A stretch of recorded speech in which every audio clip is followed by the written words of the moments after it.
you're in for a treat. We finally got a Hudson on the channel, and one of a kind in the area.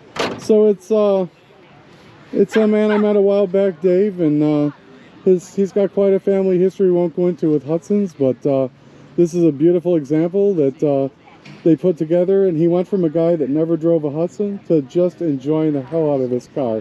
And it's just a classic 53? 51. 51 Hornet Club Coupe, 308 Twin H, the twin one barrel carburetors. And you know what, this thing must drive great because he goes all over with this thing. Yeah, like I said though, he went from a guy that never drove one to just driving the wheels off of this. I've only had it up to 75, 80. Yeah, 75, 80. So well, they half throttle. They dominated NASCAR. They're fine. You're all good. So I mean, the interiors are just stunning on these cars. The dash, it's like a jukebox, just the chrome dash and stuff. There's a vent. There's a little pearl handled knob that you push down, and the vent pops up on the cowl there for fresh air to come in. He's got the sun visor accessory on it. Yeah, yeah. He won't show license plate, but got the coffin taillights of a 51.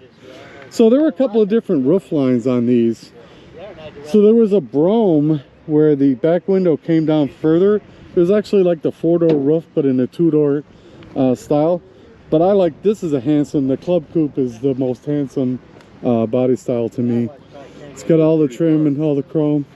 Yeah, they were just, and what set these apart was, it wasn't a body on frame car, it was a unibody car. They called it a step down. I'll show you why.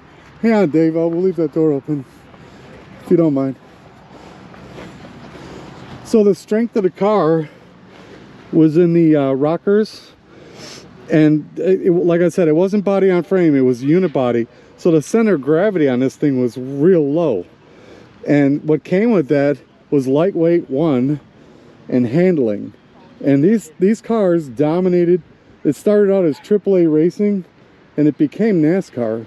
And for the first 4 years, these cars dominated. And they held their own against V8s right up until the Dodge came out with the early Hemis. And then it was kind of over. But and yeah, Hudson was at the end of its run by then. But wow, what a great example. I suppose you were hoping I'd come down here today. The H1, I always love to see you in the car, sir. The H154 would be the Hornet badge.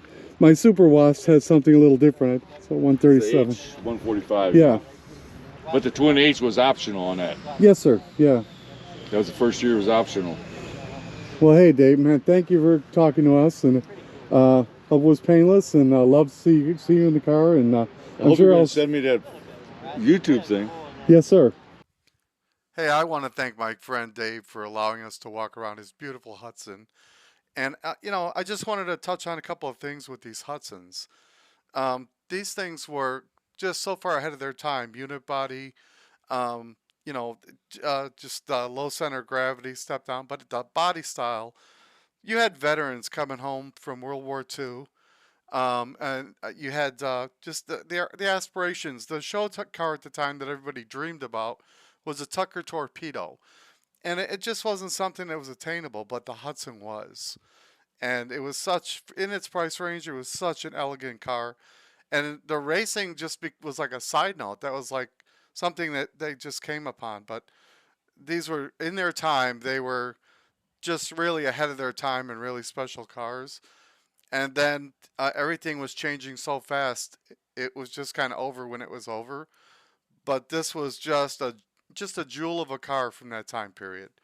Anyway, thanks again, Dave. And this is just a special little snippet here for everybody. It's called Hudson Garage, and what better way to throw a little special out than with a beautiful Hudson. Thanks, guys.